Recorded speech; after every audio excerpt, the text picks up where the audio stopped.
Welcome to day 21 of the 30-day AI Automation Pro Challenge. The challenge where you become an AI Automation Pro in only 30 days, no matter where you started. Yesterday, I already shared with you how you can find your very first clients, and that mainly through your own personal network and personal connections. And today I want to answer the question, what actually happens then on a very first call? What should you say there? What should you aim for? And then in the next step, how can you turn a first free project into a paid project? Because at the end of the day, this is our goal. We want to earn money with AI automation. We want to make it our business. And because of that, we cannot work forever for free. But today, I just want to cover the entire process from a first call until your first paid project. So let's get started. All right, from a first call to an AI automation deal, the exact steps that I took. So now you are at the point that you made some good introductions and you already scheduled a first call with a potential customer.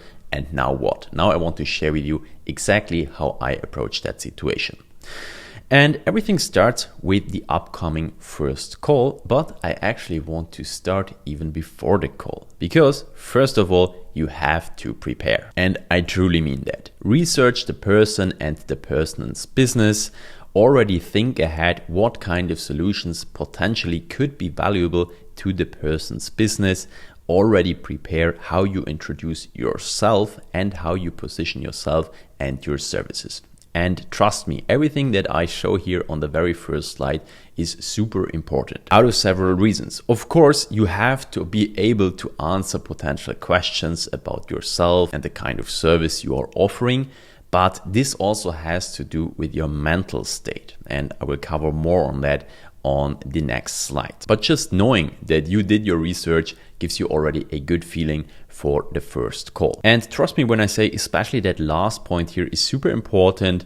Prepare how you introduce yourself and how you position yourself and your services. Because people will ask you, so tell me something about you. What are you doing? What are you offering? What have you learned? What is your education and stuff like that? And then you cannot just sit there and mumble around, but you have to be ready to have a good answer. And the best part, you can easily just practice that. Just play it out in your head or with your partner or a friend or whatever, but just be ready to have a good introduction and to be able to answer all these questions. All right, next one. When the call comes on, have perfect circumstances. And I can't stress that enough. I will show you now what I mean with that, but it's super important. First of all, have a stable internet or phone connection. Trust me, there's nothing worse than on a first call, the signal is weak or you have to repeat yourself or there's a disconnect.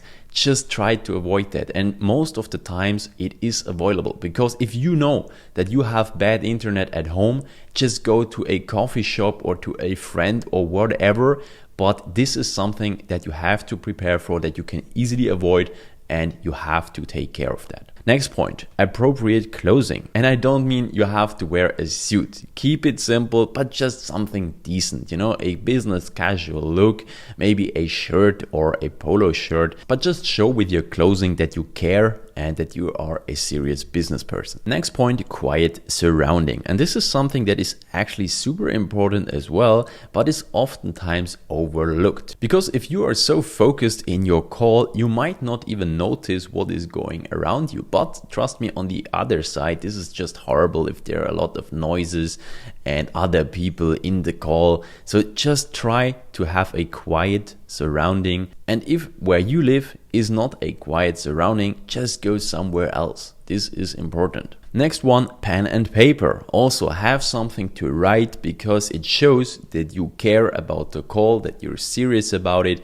and it gives you the opportunity to just take notes. And there are plenty of studies showing that when you actually take note with a pen and paper, you remember it better than just taking notes with the computer. Next point, confident and positive attitude. This is also very important, because people can tell by the way you talk, by the way you show up in front of the camera, if you are already confident and positive, or if you just have a horrible day, or if you have a weak personality. And you can just increase the likelihood that people perceive you as confident by just being in a good mental state and having a positive attitude. And what do I mean with that? For example, if just a second ago your girlfriend broke up with you, your car broke down and you got a huge bill to pay, this is a horrible condition to enter a call. So just make sure that right before the call you have a clear mind, you're not upset or super emotional. You just want to have a calm, neutral, positive state, and then you can enter the call. And for example, if something horrible is happening right before the call, just move the call. We are all humans, things happen, but just don't enter a call if you're completely messed up in your head. And the last point, know you did your preparations. And this includes all that. I can tell you it is a huge difference if you know in your head you did your research, you know exactly whom you're talking to, you have a stable internet connection, you look good, you are in a good mental state, and you are dressed appropriately, and so on and so on. And when you have checked off all these boxes and the call comes on, you show up differently and you are ready, and this is exactly what you need for your very first call. All right, so now we have all these perfect conditions, and now the first call comes up. So what do we say? And I walk you now through the entire call, how I typically do such a first call. All right, everything starts with greeting and small talk. Start the call friendly and open. And now I want to show literally what I say typically on such a call. Hi Tom, how are you? Great that we can talk today. I'm really looking forward to our conversation. Usually some small talk happens here, especially if the contact came through a mutual friend or acquaintance. Be prepared to briefly talk about yourself and your work. This part sets the tone, so make sure you sound confident and relatable. And here we already have it, exactly what I mentioned a slide ago. If you are in a relaxed, neutral, confident, positive state, you can easily just chat a little bit with the person, and this already sets the frame for a nice, decent conversation. All right, and then we come to part number 2. Explain the context and offer, introduce what you do and why you're reaching out. And this is how I typically frame it. As you probably saw in the one-pager or whatever first entry that person had into your life, I started my own business in AI automation. Right now, I'm looking for companies like yours where I can run a free project as part of a case study. Here's the deal. I know I can build extremely valuable AI automations, but I simply don't have enough references yet. That's why my proposal is to build your first project completely free of charge. In return, I just ask for permission to document the process and use the results as a reference. A real win-win situation. And exactly like that, more or less, I personally don't work with a script, but more or less like that, I have that second part. And after that, most clients react very positively at that point because, at the end of the day, they realize they basically get something completely for free, and this is a great thing. All right, let's go to step number 3. Open the conversation about their needs. Ask them to share where they could use help. And this is one of the most crucial steps because now your client will talk, and this is where you get the most valuable information. Would you like to give me a quick overview of the areas in your company where you'd like to see more automation? Or maybe you already started some AI projects where I could support you. And then you just shut up and listen because now your client will talk. At this stage, the client usually explains their wishes and expectations. Your job, listen carefully, take notes, and already think about possible solutions. When they're done, share your first ideas live on the call. Then clearly define the next step. Either a follow-up meeting to go deeper into their processes, or if you already have a clear idea, confirm when they can provide the inputs access you need to start. All right, so what does this actually mean? After your client told you all the pain points and where they wish more AI automation, you have 2 options. Maybe you already come up with ideas right away, and you can just make suggestions and ask when you can expect the needed access or input files, whatever you need to make the automation possible. Or if you realize that this is actually a quite big thing and a very complex process that you have to understand even deeper, you can schedule a next meeting where the goal is for you to understand the entire process completely so that you then can create a solution in the next step. But either way, the goal here in step number 3 is just finding out, okay, where exactly can you support and which could be the potential next step. Then we come to the last step, number 4, framing the free project. Keep it simple. This wording I show you works very well to reduce pressure on the client and show that working with you is easy. And everything I state here is super important. So how do I do it? I'm a big fan of simple but effective solutions. Here's how I would approach this. We'll start with a very simple prototype that solves just one problem. I'll build everything on my own hardware and accounts, so you don't have to do anything in the beginning. Once the prototype works, we can expand it and move it over to your infrastructure. Super simple and straightforward. What do you think? And this is exactly how I stated it up here. Keep it simple, make it as easy as possible for the client to work with you. And this usually gets strong agreement and excitement from the client. That's exactly what you want. From here, it's on you to deliver. So in that last step, you just want to make clear to the client that everything will be easy, that you take care of the things, and that you will present very first simple solutions that they already can test. And also what I found out is very important. Oftentimes your client tells you a huge list of things that they want to solve. This and that extra feature and this and this, I highly recommend to just pick one of all these processes or problems and then suggest starting with that. And this is exactly what you automate in your very first free project. This has several advantages. First of all,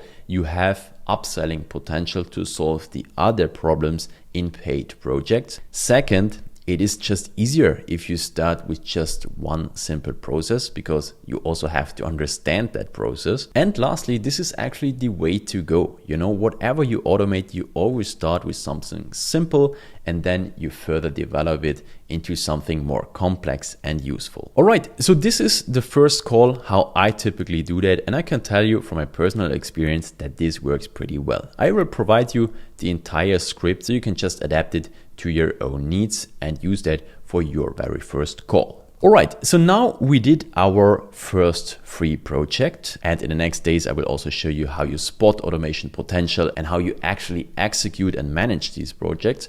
But after this is done, at one point the question is, how do you transition from a free project to paid work? And this is what I want to share with you now. Deliver what you promised. Don't ask before. This is, in my opinion, just a golden rule. If you reach out to someone and tell them I do something for free, just don't ask for money before you have completed that very first task. Okay, so this is just good practice, and in my opinion, it should be an absolute standard. Then communicate early what is involved in the free project and what not. Because as I said earlier, maybe your client is sending you an entire list what they would like to have included and these and that. And it's just a good recommendation to write down at some point what is actually the scope of the first project. And then it is crystal clear also from your client's perspective what the client can expect of the free project. Then, if anyhow possible, try to over-deliver already on the free project. What do I mean with that? You have the scope, what you will include in that very first project, but oftentimes it's actually pretty simple to just deliver a little bit more, a little extra feature, something cool that your client wasn't expecting, and this is already a good precondition to then ask for a paid project in the next step. Make it easy to work with you, proactively keep your client updated, and make everything as easy as possible for the client. And this is also something I can't stress enough. You always have to see the collaboration out of the perspective of your client. And from the moment you step into your client's life should become easier and not more complicated. What do I mean with that? Just try to position yourself in your client's shoes, and then always ask yourself, if I would be my client, what would make my life easier? What would I like to have to make this collaboration as smooth and fast as possible. And if you are a person who often hears things like, man, you are a complicated person, this is a strong indicator that you might should work on that. Keep your communication clear, short, brief, and to the point. Don't overwhelm your client with unnecessary information, and make also your emails as easy to read and understand as possible. Only schedule as much meetings as are actually needed to get the project running. This is what I mean with that. And last point, when you do all that, it is very likely that they just want to keep working with you. Okay, so this is not a guarantee, but I can tell you from my personal experience that when you do all that, when you deliver what you promised, when you over-delivered a little bit, when you communicated clearly what is the scope of the first project and what not, and when you just made your client's life easier, there's actually no question that they want to keep working with you. And this is what you want to aim for, right? All right, and to finish it off, some more important points. The perfect moment to ask for a follow-up project is when the client sees the most value. For example, when you deliver the final free automation. And this is actually quite common sense, right? In the moment, your client is super happy, sees the full potential of your automation. This is when you want to ask for a follow-up project, and not when everything is going south and there are errors and your automation just crashed. Then you should definitely not ask for a follow-up project. There are better moments. Be confident, also see your value and the value you provide. So just don't sell yourself too cheap. This is also important. Be optimistic. If you are good, follow-up projects are the natural next step. So just keep that in mind, that if you do everything correct and you deliver value, it is the natural next step and nothing special. Be a little bit humble regarding your pricing. This is just my personal opinion. Probably other people see that differently, but I just think if someone gave you the chance to work with them, you have no reputation, you are an absolute nobody. I think it's just good style if you are a little bit humble regarding your pricing once you move to a first paid project. This is just my personal opinion. You can do it differently, but I actually made good experiences with not overdoing it with the pricing after a free project. And after all, that's the way to go. You start with your free project, you deliver it, and then you move to a slightly underpriced first project. Trust me, you want and need that close. If you worked for several weeks and months for several people completely for free, trust me, you just want to have that first close. And to make sure that this is actually a first close, just make sure that you don't overdo it with your prices, okay? Of course, this depends on the area you live, the country you live in, and the industry you applied that automation. But in my opinion, just keep it a little bit underpriced, under market value. This will make your life just so much easier. It makes the negotiation easier, and it just increases the likelihood that you finally get your very first paid project. And then when you did that first project, you gain more experience and you gain more skills. You can move on in the next project to a fully priced project. And what do I actually mean with underpriced and fully priced? I mean that a fully priced project means that you get exactly the amount of money per hour or for the entire project that you think is appropriate for that job. So you don't feel overpriced, you don't feel underpriced. And a slightly underpriced project would mean that you actually should gain more, but you just go a little bit lower. So this is just my personal recommendation and how I did it. For myself, this resulted in good responses from my clients, and it's just how I recommend it to you. I know there are other people out there who follow a hard selling approach, like just max out on your prices and so on. I personally don't want to work like that. As I said, I'm super grateful for the chances that I got from these people who trusted me without having any reputation. And what you also have to think of, you are still a complete beginner when you start out. And when you then price super high, also the expectations are super high. So if your client actually swallows once you tell the price, but then says, all right, let's do it, but guy, you have to deliver, pressure is on. And if you just go with a fair, decent price, you know, it's reasonable expectations and it's a little bit less pressure for you. As I said, it's just my personal recommendation. You can go however you want regarding your prices. And to also mention a number here, I go with $120 per hour for my projects right now. Maybe I will move up in the future, but right now this is a pretty decent price and I feel actually pretty fair priced right now. This was day 21 of the 30-day AI Automation Pro Challenge. Let me know in the comments how the challenge is going and if there are any other topics that you would be interested in. Also, make sure to leave a thumbs up, share the challenge with others, and we see us tomorrow at day 22, where we talk about how to spot AI automation potential within real businesses. Stay tuned. We see us tomorrow. Cheers, Dominik.